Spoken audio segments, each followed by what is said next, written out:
Kohlrausch का नियम विद्युत रसायन चैप्टर का एक बहुत इंपॉर्टेंट टॉपिक है। ठीक है, देखते हैं क्या होता है इसमें। कोलराउस ने एक विद्युत अपघट्य लिया। ठीक है, क्या लिया? एक विद्युत अपघट्य जिसे आप इलेक्ट्रोलाइट बोलते हैं। और ये जो इलेक्ट्रोलाइट होते हैं ये दो तरह के होते हैं, वीक इलेक्ट्रोलाइट और स्ट्रॉन्ग इलेक्ट्रोलाइट। दो तरह के इलेक्ट्रोलाइट होते हैं। वीक इलेक्ट्रोलाइट वो होते हैं जिनका डिसोसिएशन बहुत कम हो, जिनका आयनन बहुत कम हो या वियोजन बहुत कम हो। स्ट्रॉन्ग वो होते हैं जो ज्यादा आयन दें, ज्यादा आयनों में टूटे, डिसोसिएशन ज्यादा हो। तो कोलराउस ने जो अपना नियम दिया था वो किसी एक वीक इलेक्ट्रोलाइट के लिए दिया। किसके लिए दिया? वीक इलेक्ट्रोलाइट के लिए। अच्छा, कोई भी इलेक्ट्रोलाइट है, मान लो हमारे पास इलेक्ट्रोलाइट है AB, ये एक दुर्बल विद्युत अपघट्य है। अब जब इसका आप आयोनाइजेशन कराएंगे, वियोजन कराएंगे, तो ये दो आयनों में टूटेगा, A+ और B- में। ठीक है, बस इसी को लेके अपना एक नियम किसने बनाया था? कोलराउस ने। इन्होंने कहा कोई भी दुर्बल विद्युत अपघट्य है, मस्ट बी इंपॉर्टेंट बात है, याद रखना है, स्ट्रॉन्ग इलेक्ट्रोलाइट पे कोलराउस का नियम लागू नहीं होता है। केवल दुर्बल विद्युत अपघट्य पर कोलराउस का नियम लागू होगा। ठीक, तो दुर्बल विद्युत अपघट्य A+B- है। इन्होंने कहा किसी भी दुर्बल विद्युत अपघट्य की मोलर चालकता को लैम्डा से लिखते हैं, पीछे बताया है। अब दुर्बल विद्युत अपघट्य AB, तो AB की मोलर चालकता, ठीक है, AB हो गई विद्युत अपघट्य, लैम्डा हो गया मोलर चालकता, ये बराबर होगी इसमें जो आयन बने इन आयनों की मोलर चालकताओं के योग के बराबर। ठीक है, AB विद्युत अपघट्य, इसकी मोलर चालकता, A+ की मोलर चालकता, B- की मोलर चालकता। एक बात और है, इस पर आप लगाएंगे इनफाइनाइट, इसका मतलब होता है अनंत। बस ये बात और याद रखनी है। तो क्या कहा कोलराउस ने कि अनंत तन्यता पर, इनफाइनाइट डाइल्यूशन पर, ठीक है, अनंत तन्यता पर किसी दुर्बल विद्युत अपघट्य की मोलर चालकता उसकी आयनिक मोलर चालकताओं के योग के बराबर होती है। तो ये आयनिक मोलर चालकता है, A+ और B- की मोलर चालकता है, इनका योग कर दिया, उसके बराबर हो गया। ये आपका कोलराउस का नियम है। फिर से मैं कहूंगा, याद रखना, ये नियम केवल किस पर लागू होता है? दुर्बल विद्युत अपघट्य पर, प्रबल पर लागू होता है। ठीक है, समझ में आ गया? अब इसमें क्वेश्चंस आते हैं। क्वेश्चंस देखो, पहला क्वेश्चन लिखा है, एक क्वेश्चन करते हैं अच्छा सा। क्वेश्चन लिखा है कि अनंत तन्यता पर, बस यहीं से आप समझ गए क्वेश्चन किसका है? कोलराउस लॉ का। क्योंकि इस पे भी आपने लिखा है डाइल्यूशन कैसी होनी चाहिए? इनफाइनाइट डाइल्यूशन, अनंत तन्यता होनी चाहिए। ठीक है बेटा, अनंत तन्यता पर NaCl, HCl और CH3COOH, इन तीनों की मोलर चालकताएं आपको दे रखी हैं। ठीक, और कहा गया है इनकी तीनों की हेल्प से इसकी मोलर चालकता अनंत तन्यता पर निकालो।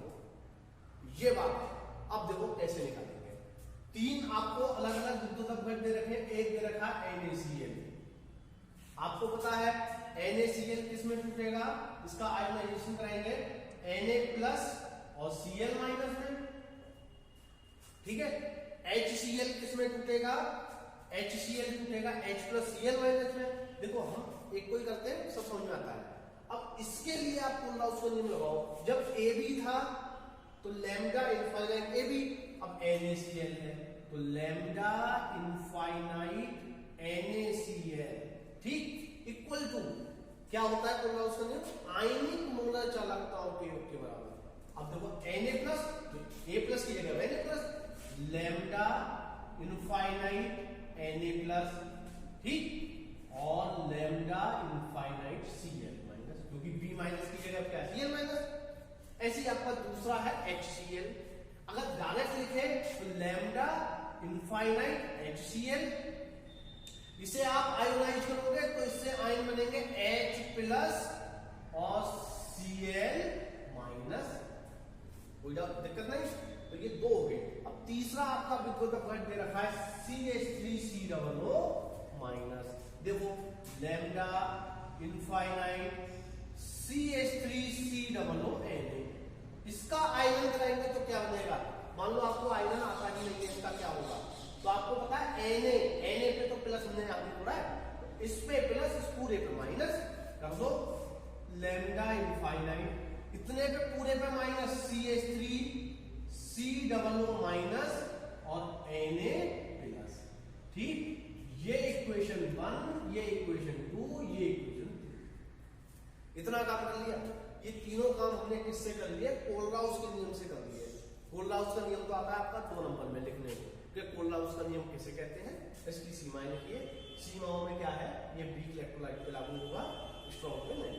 ठीक, फिर उसके बाद क्वेश्चन आता है पूरे 3 या 4 नंबर में, इंपॉर्टेंट क्वेश्चन है, देखते हैं। अब हमें निकालना क्या है? CH3COOH।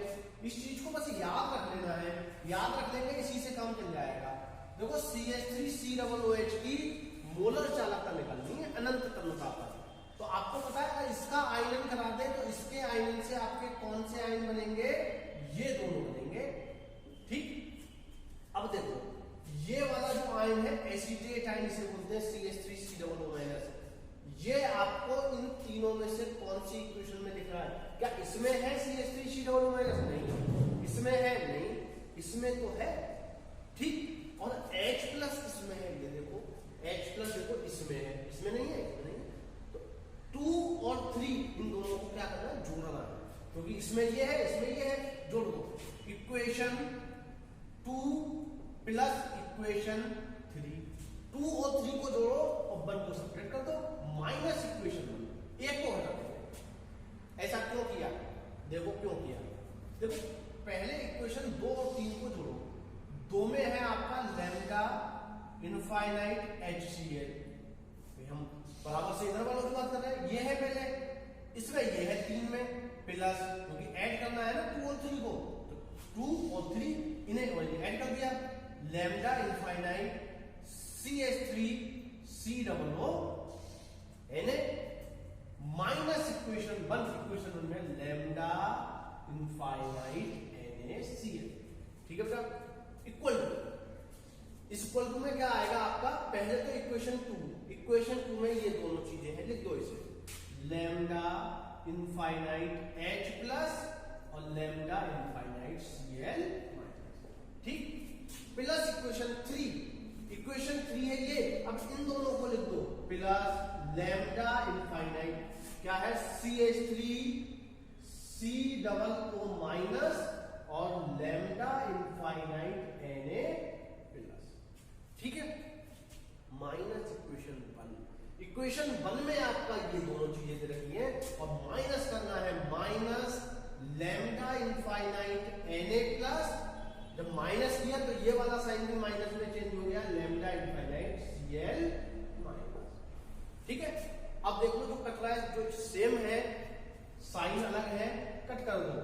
Lambda infinite Na plus minus का lambda infinite Na plus plus का। ठीक, Cl माइनस Cl कट गया। देखो इसकी मोलर चालकता अनंत तन्यता पर कितनी दे रखी है? HCl की 425.9। देखो 425.9 प्लस इसकी कितनी दे रखी है? CH3COO माइनस सोडियम एसिटेट की 91। ये होता मात्रक मोलर चालकता का, siemens centimetre square mole inverse. तो इसकी वैल्यू 91 आपको दे रखी है, तो प्लस 91 माइनस NaCl की वैल्यू माइनस में देख कितनी है? 126.4, 126.4 बचा क्या? वो देखो बचा क्या? लैम्डा इनफाइनाइट H प्लस और लैम्डा इनफाइनाइट CH3COO माइनस। ये बचा और ये बचा, ये बचा, बाकी का कर गया, ये दो चीजें बची। अब इसे सॉल्व करो। ठीक, तो 0.9, 5 और 1 6, 9 और 2 11 का 1 कैरी 415, 516.9 माइनस 126.4 इक्वल टू, देखो इन दोनों को CH3COO माइनस और H प्लस को आप CH3COOH लिख सकते हैं। तो लिख देंगे लैम्डा इनफाइनाइट CH3COOH। ठीक है भाई, ये लिख दिया हमने। अब इसको सॉल्व कर लो, हमें यही तो निकालना था। ये क्या है? अनंत तलता पर, इनफाइनाइट मतलब अनंत तलता पर CH3COOH की लैम्डा मतलब मोलर चालकता की तो है, CH3COOH की अनंत तलता पर मोलर चालकता निकल के आ गई। बस इसको सॉल्व कर लो। 9 में से 4 गया, 5 बचा, पॉइंट लगा दिया, 6 में से 6 गया 0, 1 में से 2 नहीं जाएगा, कैरी किया, 11 में से 2 गया 9, 4 में से बन गया 3, 390.5 और मात्रक सेम रहना है इसका siemens centimetre square mole inverse.